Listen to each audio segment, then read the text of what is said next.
सभी को नमस्कार, राम राम। कक्षा 5 हिंदी विषय की जो अपने प्रश्नोत्तर चल रही थी, पाठ के जो प्रश्न उत्तर है वो आपको किस तरह से करने, वो मैं कंटिन्यू 1 बाय 1 एक ही पाठ के प्रश्न उत्तर बता रहा हूँ। तो अपना जो आज जो पाठ है वो है पाठ नंबर 7। 7 जो पाठ है उसके अपन जो प्रश्न उत्तर देखेंगे। और पाठ का जो नाम है बालक का स्वप्न। ठीक है, 7वें पाठ के प्रश्न उत्तर। चलिए बिना समय गंवाए मैं आपको ले चलता हूँ अपने प्रश्नोत्तर पर। यदि आप चैनल पर नए हो तो चैनल को जरूर सब्सक्राइब करें और वीडियो को सभी के साथ शेयर करें, अपने दोस्तों को शेयर करें। और आप भी आराम से बैठे बैठे सीख सकते हो। फालतू मोबाइल चलाने से अच्छा है कि आप प्रश्नोत्तर को सीखो। ये बच्चों में आदत विकसित करने के लिए मैं वीडियो बना रहा हूँ आपके लिए। ठीक है दोस्तों, चलिए ये लीजिए पहला जो प्रश्न है अपना। ठीक है, पहला प्रश्न, राजा के प्रश्नों को किसने हल किया? ये प्रश्न है। ठीक है, ये प्रश्न, इसका उत्तर है राजा के प्रश्नों को बंदी मंत्री ने हल किया। ठीक है, दूसरा प्रश्न, दूसरा जो प्रश्न है,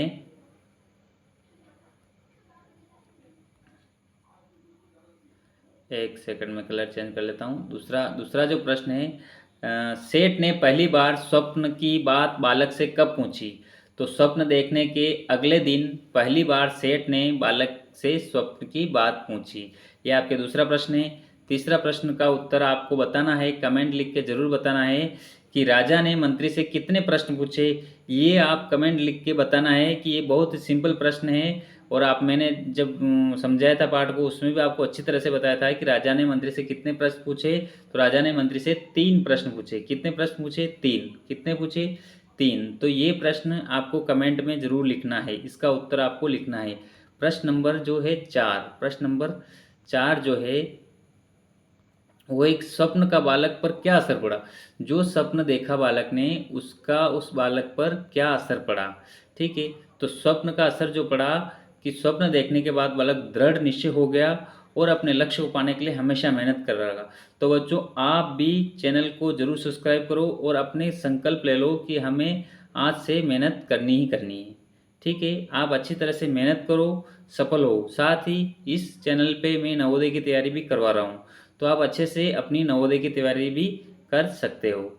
ठीक है, अगला जो प्रश्न है, सही उत्तर को क्रमाक्षर में छांट कर कोष्टक में लिखना है। ठीक है, तो इसमें देखो, यहाँ पे कोष्टक बना हुआ है, आपको लिखना है, सेठ ने उस लड़के से स्वप्न की बात पुनः पूछी पर वह टाल गया। उस दिन के बाद से ही, उस दिन के बाद बालक क्या हुआ था? बालक छिप गया था, बालक भाग गया, बालक छिप कर पढ़ने लगा और बालक नौकरी छोड़कर चला गया। तो इसका उत्तर है ग, बालक जो है छिप कर पढ़ने लगा। ठीक है, अपना नेक्स्ट प्रश्न, नेक्स्ट जो प्रश्न है वो है कि जमींदार ने बालक को बुलाकर कहा, जमींदार ने बालक को बुलाकर क्या कहा? तो अपना जो ये प्रश्न है, ठीक है, कि नौकरी छोड़ने को, काम छोड़ने को, बाजार जाने को, या स्वप्न की बात बताने को? तो उसने उसे स्वप्न की बात बताने को कहा। तो यहाँ पे अपना ग राइट है और यहाँ आपको ग भरना है। ठीक है, अब है नेक्स्ट प्रश्न। नेक्स्ट जो प्रश्न है वो है कि नेक्स्ट प्रश्न है अपना, रिक्त स्थान की पूर्ति करो। ठीक है, रिक्त स्थान की पूर्ति करो। ये जो रिक्त स्थान है ये बहुत ही सिंपल रिक्त स्थान है, इनकी आपको पूर्ति करनी है। तो देखो, पहला जो रिक्त स्थान है, एक दिन वह जमींदार राजा के यहाँ आया। तो अकस्मात, जो पहला जो क में आएगा वो अकस्मात आएगा। क्या आएगा? अकस्मात। अकस्मात यहाँ पे आ जाएगा। ठीक है, दूसरा प्रश्न, दूसरा प्रश्न, उसने अपना अध्ययन चालू रखा। यहाँ पे ये 2 नंबर पे अध्ययन आ जाएगा, ये चालू रखा। वह किसी प्रकार अपनी सूझबूझ से, यहाँ पे सूझबूझ दूसरा नंबर पे आ जाएगा। यहाँ पे सूझबूझ से राजा के यहाँ पर साधारण नौकर हो गया। क्या हो गया था? एक सिंपल नौकर वहाँ हो गया था। दूसरा, लड़के का स्वभाव कैसा था? आप बताओ लड़के का स्वभाव, कमेंट करो सभी। वीडियो को एक बार लाइक कर दो, फिर वीडियो देखो, एक बार लाइक कर दो बस। ठीक है, हाँ, लड़के का स्वभाव कैसा था? तो लड़का चतुर और पक्की लगन व निष्ठा रखने वाला था। कैसा था? लड़का बहुत ही चतुर था, पक्की लगन व निष्ठा रखने वाला था। तो ये उत्तर आपको मिल गया। नेक्स्ट प्रश्न जो है, जमींदार ने बालक से क्या कहा? तो जमींदार ने बालक से कहा, लड़के, या तो तू मुझे अपने स्वप्न की बात बता दे, अन्यथा आज ही मैं तुम्हें यहाँ से हटा दूंगा। क्या कहा था? या तो सपने की बात बता दे या तुझे आज ही हटा दूंगा। चौथे प्रश्न का उत्तर एज इट इज आप लिख लो। ठीक है। पड़ोसी राजा ने 2 घोड़ियों को क्यों भेजा? पड़ोसी राजा था, उसने 2 घोड़ियों को क्यों भेजा? पड़ोसी राजा ने इस राजा और उसके मंत्रियों को की चतुराई जानने के लिए 2 घोड़ियों को भेजा। क्यों भेजा था?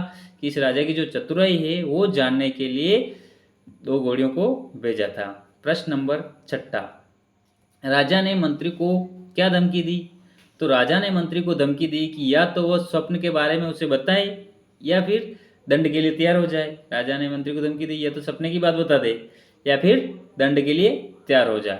ठीक है। प्रश्न नंबर अपना जो है 7वां प्रश्न, राजा मंत्री से अपनी कन्या का विवाह क्यों करना चाहता था? मंत्री की सूझबूझ और चतुराई से प्रभावित होकर राजा उससे अपनी कन्या का विवाह कराना चाहता था।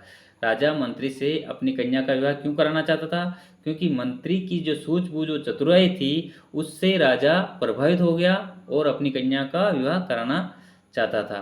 प्रश्न नंबर जो है 8वां प्रश्न, मंत्री को अपनी सूझबूझ और चतुराई का क्या लाभ मिला? तो मंत्री की सूझबूझ और चतुराई से प्रभावित होकर पड़ोसी राजा ने अपनी कन्या का विवाह उससे कर दिया तथा अपना आधा राज्य भी उससे दे दिया। इस राज्य से भी उसे बहुत सारी अचल संपत्ति प्राप्त हुई। इस तरह से मंत्री को फायदा हुआ। ठीक है। 9वां प्रश्न, मंत्री राजा ने स्वप्न में क्या दृश्य देखा था? तो मंत्री राजा ने स्वप्न में देखा कि वह विशाल महल से के सुसज्जित कक्ष में पलंग पर लेटा हुआ था। उसकी पत्नी उसके पास बैठी हैं, कई नौकर उसकी सेवा कर रहे हैं। ठीक है। मंत्री राजा ने ये सपने देखा। इस 9वें प्रश्न का उत्तर आप ये लिख सकते हो। प्रश्न नंबर 10, वीडियो को लाइक करो, चैनल को सब्सक्राइब करो, सभी के साथ शेयर करो, ये आपके लिए बहुत ही काम की चीज़ है। लड़के ने स्वप्न में बात सबको कब बताई? लड़के ने राजा बनने के बाद सबको अपने स्वप्न की बात बताई, अर्थात सपना पूरा होने के बाद ही उसने बात बताई। आप भी सपना पूरा होने के बाद अपनी बात किसी को बताना। अगर यस कर रहे हो तो थंब दिखाओ, यस। इस प्रकार के शब्द सोचे और लिखे, जैसे सूझबूझ है, चतुराई है, इस प्रकार के शब्द आपको लिखने हैं। आसपास 2 तरह के शब्द, आज जो 2 तरह के शब्द होते हैं उनको आप लिखना है। सूझबूझ, आसपास, काम दाम, सुख दुख, तन मन, चाय वाय। ठीक है। इस प्रकार यह भी जाने। कहानी का संवाद बदलें अपनी कक्षा में, ये तो शिक्षक जी आपके साथ करेंगे। ठीक है। कहानी का संवाद क्या है कि संवाद इसमें है कि अपनी चतुराई सूझबूझ से काम करना है। यदि ऐसा सपना आपको आया तो आप किसी को बताते या नहीं तो क्यों? तो आप बताओ, ऐसा सपना यदि आपको आता है तो आप बताओगे नहीं, कमेंट करके मेरे को बताओ। ठीक है। मिलते हैं नेक्स्ट वीडियो में, कि अब नेक्स्ट वीडियो में नए पार्ट के साथ। ये प्रश्न उत्तर आपके लिए थे। साथ ही नवोदय की तैयारी इस चैनल पे करवा रहा हूँ। यदि आप 5वीं क्लास में हो, आपका बच्चे 5वीं क्लास में है, तो चैनल को जरूर सब्सक्राइब करें। Thank you. Have a nice day.